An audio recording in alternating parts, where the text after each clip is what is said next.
So hello guys, welcome back to the channel. So आज के video में हम एक बार फिर से पढ़ने जा रहे हैं class 7th NCERT English an alien hand का चैप्टर 1 टाइनी टीचर। सो हम इस चैप्टर को अब आगे रीड करते हैं। The green fly is the ants cow, the ant train it to give honeydew like milk with a touch of their antenna. So green fly को ants क्यों रखते हैं अपने एंट हिल में? तो हमने पहले पढ़ा था ना कि जो एंट होती हैं वो कुछ और भी क्रिएचर्स को अपने एंट हिल में रखती हैं। तो उन क्रिएचर्स में से एक होता है ग्रीन फ्लाई। तो जो आंट होती है वो ग्रीन फ्लाई को इसलिए रखती है ना क्योंकि जो ग्रीन फ्लाई होती है वो आंट की काऊ होती है। जैसे अब ह्यूमंस जो होते हैं वो काऊ से मिल्क लेते हैं ना, वैसे जो आंट्स होती हैं वो ग्रीन फ्लाई से मिल्क तो नहीं लेती लेकिन हनी ड्रो लेती हैं। The milk it just as we milk the cow, और वो दूध ऐसे ही लेती हैं ग्रीन फ्लाई से जैसे हम काऊ से लेते हैं। तो मतलब एक काइंड ऑफ जो आंट्स हैं उनकी काऊ होती है green fly. Have humans learn as much as ant have? क्या ह्यूमंस ने भी उतना ही सीखा है जितना आंट्स ने सीखा है? Perhaps they have but they have not put their learning to good use. जो ह्यूमंस होते हैं उन्होंने भी उतना ही सीखा होता है जितना आर्ट्स ने सीखा होता है कुछ हद तक, पर जो ह्यूमंस होते हैं वो उसका इतने अच्छे तरीके से यूज़ नहीं कर पाते हैं। They may still learn a few things from this tiny teacher, और अभी भी कुछ ऐसी चीज़ें हैं ना जिन्हें ह्यूमंस को सीखना चाहिए टाइनी टीचर से। टाइनी टीचर से यहाँ पे मतलब है आंट्स से। Hard work, sense of duty and discipline, cleanness, care for the young ones, and above all a firm loyalty to the land where they live. So यहाँ पे बहुत सारी चीज़ें बताई गई हैं जो कि ह्यूमंस को टाइनी टीचर मतलब आंट्स से सीखनी चाहिए। सो जैसे कि हार्ड वर्क, आंट्स बहुत ज़्यादा हार्ड वर्किंग होती हैं, बहुत ज़्यादा हार्ड वर्क करती हैं। Sense of duty and discipline, वो अपने काम को किस तरह से करती हैं, उन सब ने अपने काम को किस तरीके से बांट के रखा है और वो उस काम को कैसे डिसिप्लिन में करती हैं, ये सारी चीज़ें भी ह्यूमंस को आंट से सीखनी चाहिए। क्लीननेस, खुद को क्लीन कैसे रखना, वो भी ह्यूमंस को सीखना चाहिए आंट से। Care of the young ones, young ones से यहाँ पे मतलब है ग्रब्स। जो आंट्स होती है ना वो ग्रब्स की बहुत रक्षा करती है, ग्रब्स को बहुत संभाल के रखती हैं। सो ये भी ह्यूमंस को आंट से सीखना चाहिए कि अपने से छोटों को कैसे संभाले, कैसे उनकी केयर करें।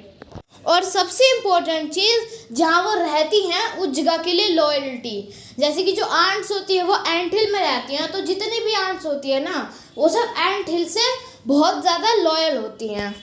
ये थिंक भी जो ह्यूमंस है उन्हें आंट से सीखनी चाहिए। वो रहते उस जगह की रिस्पेक्ट करो, उस जगह से लॉयल रहें। सो हमने ये वाले भी पूरे पैराग्राफ पढ़ लिए। अब हम करेंगे कॉम्प्रिहेंशन चेक। हमारे कॉम्प्रिहेंशन चेक का सबसे पहला क्वेश्चन है, how long does it take for a grub to become a complete ant?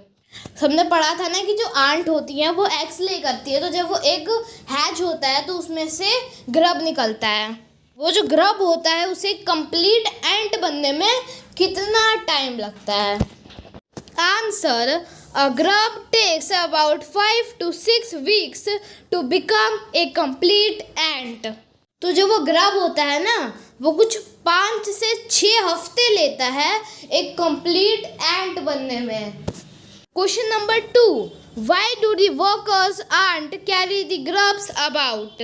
तो एंट हिल में बहुत सारी आंट्स रहती हैं, तो उनमें से एक वर्कर आंट होती है, वो ग्रब्स को अपने साथ क्यों रखती है, या फिर वो ग्रब्स को क्या क्या काम करवाने के लिए अपने साथ रखती है, वो ग्रब्स को क्या क्या काम करवाती है?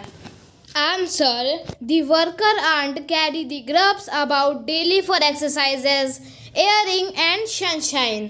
तो जो वर्कर आंट होती है ना वो जो ग्रब्स होते हैं उनको सनशाइन दिखाने के लिए, उनको एक्सरसाइज करवाने के लिए अपने साथ रखती हैं, उनको बाहर ले जाती हैं। What jobs are new ants trained for? तो जो चींटियाँ होती हैं मतलब ग्रब्स बनने के बाद जब वो पूरी चींटी बन जाती है तो उसे किन किन चीज़ों के लिए ट्रेन किया जाता है?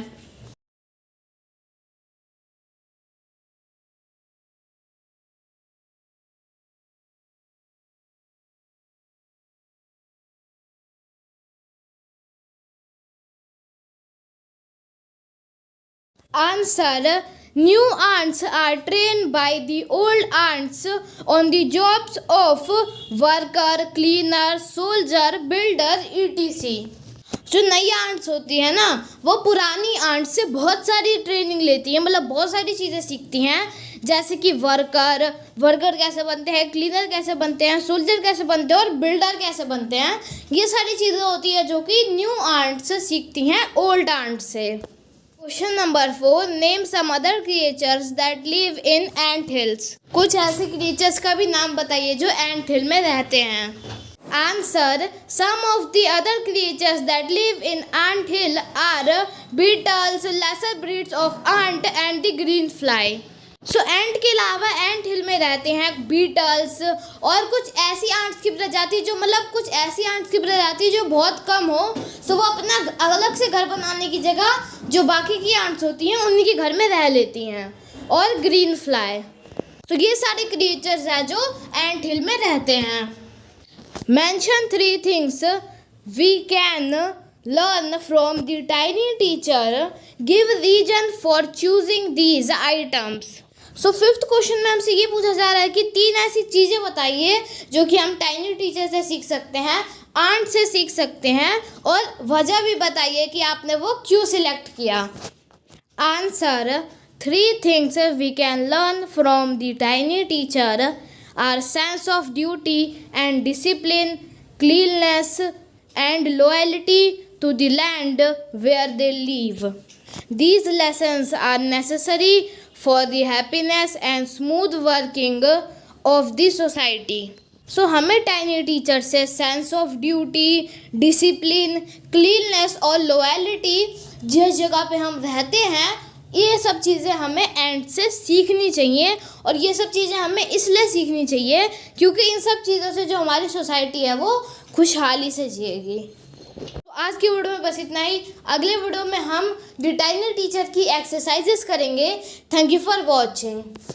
अगर आपको ये वीडियो पसंद आई हो तो आप इसे अपने दोस्तों के साथ शेयर कर सकते हैं और इसे लाइक कर सकते हैं, और आप हमारे चैनल को सब्सक्राइब भी कर सकते हैं क्योंकि हमारे चैनल पे आपको इस तरीके की वीडियोस मिलती रहेंगी।